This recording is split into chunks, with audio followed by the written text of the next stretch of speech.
Welcome back to my YouTube channel. Make sure to like and subscribe to the channel for more interesting stories like these. Now, let's get into today's story video. I, 31 male, and my wife, 25 female, are going through an affair recovery, but she doesn't want to cut off all contact with affair partner because she doesn't want to lose her other friends and social group. Background: I, 31 male, discovered my wife, 25 female, having an emotional affair with her colleague, who was also a friend of ours. I had naive faith in her, but I began to see indicators, such as when I caught her on our home camera. She can't turn them all off, so I realized something was up when half of them were turned off. I caught her 6 days ago when I was gone, and she has been feeling sorrow, regret, sadness, and even suicidal all week. She is the breadwinner in the marriage, while I am mostly a house husband with part-time employment. She is opposed to divorce. She confesses it after the third time I repeat myself. She had an emotional affair and only kissed him since, no, she claims, and that she is mostly responsible for initiating, claiming that he responded but it was all her mistake. The emotional romance continued around 2 to 3 months when I sensed something odd but dismissed it as my envy. We've been dating for 5 years and married just 3 months ago, therefore the affair took place soon after our wedding. She is angry with me since I have failed my board exams 4 times and have not maintained the home duty and financial stability. This, in turn, led to bickering and a breakdown in communication, which forced her to confide in a colleague. Now comes the problem: she has taken steps to save our marriage, such as agreeing to install additional cameras, checking in and contacting me, photographing who is with her at lunch, and so on. He is no longer permitted in our house, and she has informed him that their interactions will be strictly business related. She has barred him on her phone and on work messenger.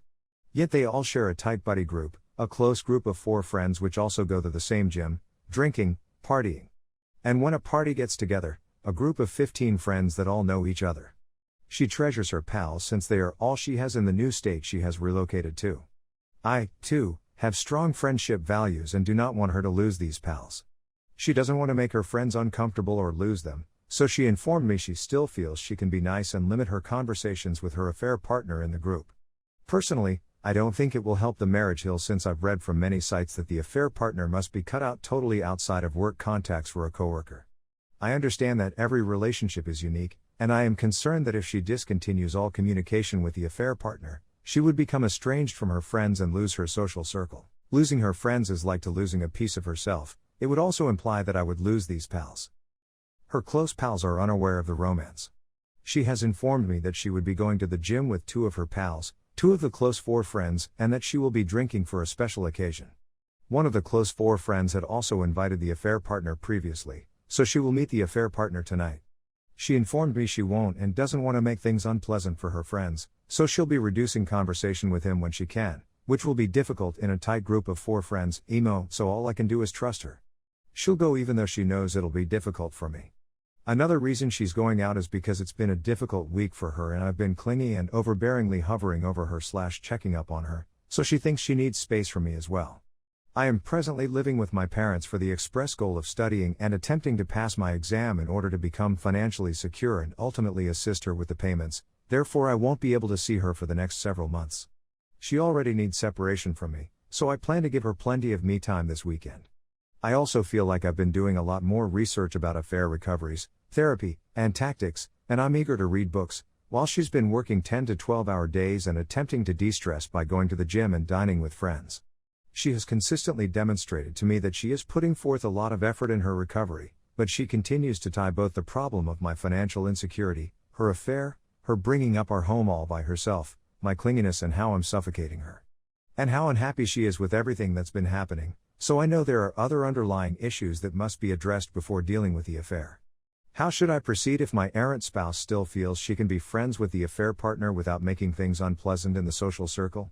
I don't think you can be friends with an affair partner again, prove me wrong? And I'd even term them an ex-boyfriend. I also worry that with prolonged contact, the chance for adultery may resurface, making marital repair much more difficult. A platonic business connection is bad enough, but they are in separate divisions, so they can't be together.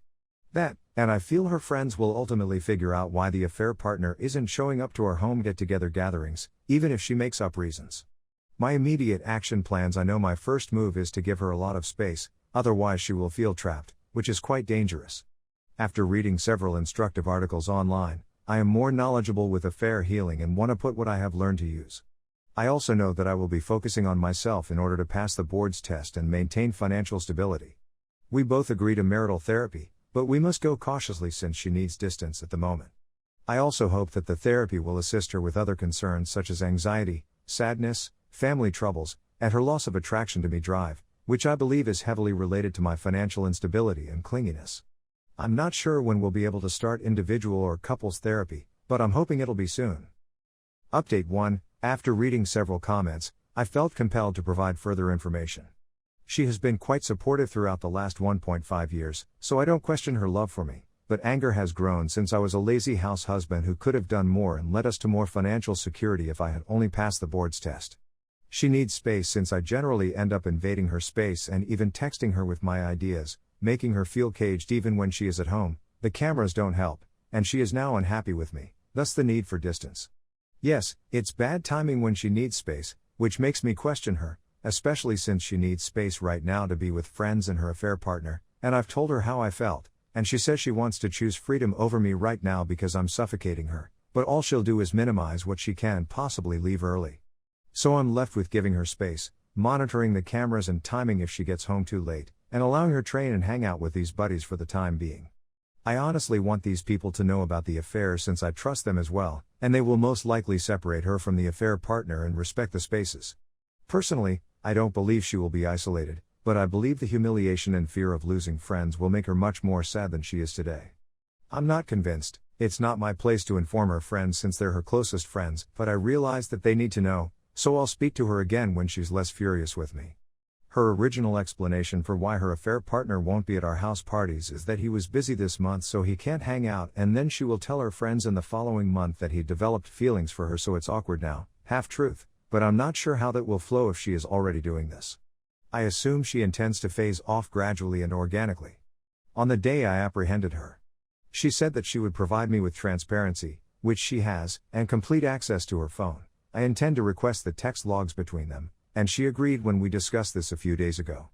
I'm going to ask for it soon when I'm emotionally ready, and she says she'd need some distance from me when that occurs since I'm going to blow up from all the flirting messages. I'm afraid I'll discover her trickling truthing me, which I know is a red flag, and if it is drip truthing, I'll handle it appropriately.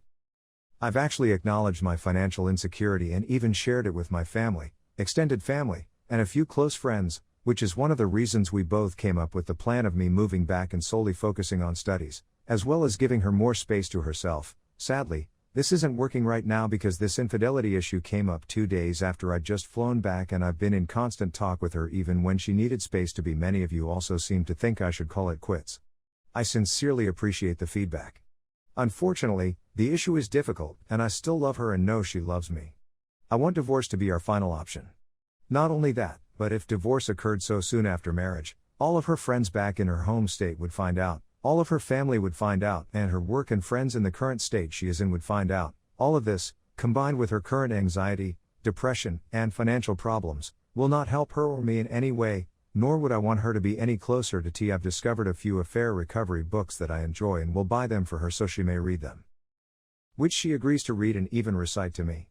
I feel she is inexperienced in many elements of a relationship, just as I am, but I am determined to do all I can. I don't intend to take any action until she has more space and is calm enough to speak again. Timing is essential, and patience is difficult for me right now. Her affair partner is her coworker, young like her and not married, largely of high moral character from what I know, and didn't intend to cheat. She told me she spoke to him 2 months ago and they had no emotions for each other and that he would stop her if she did. But then developed feelings, which eventually led to this. As far as I know, he is not a toxic friend, but he definitely let her cross the line, and he crossed the line. She cut off contact after a phone call to let him know she can't talk to him anymore, and he sounded remorseful as well and knew we planned to do marriage counseling. He tried to message her at work later. She blocked him and indicated that he may be apologizing. I don't really believe it or care at this point. I just want no contact. I was already perplexed when they were hanging out for 8 hours a day and she began favoring him above me. I don't have evidence they had contact, but she did tell me she began having emotions for him before I caught her and hasn't revealed it to him. And when I caught her, she said she admitted it to him the night before. Teresa Lott, that points to her sleeping with him, but for now I can only trust her words and keep my guard up for any cracks through what she says. She confesses to snuggling for a long time and then having an emotional affair lately. I've given great thought to my next line of action, as well as the significance of timing when I bring it up. I've also found counselors for both of us. I'll have to be webcammed in, but I'm not going to start it until she's read, which will most likely be after I've asked her to read the books.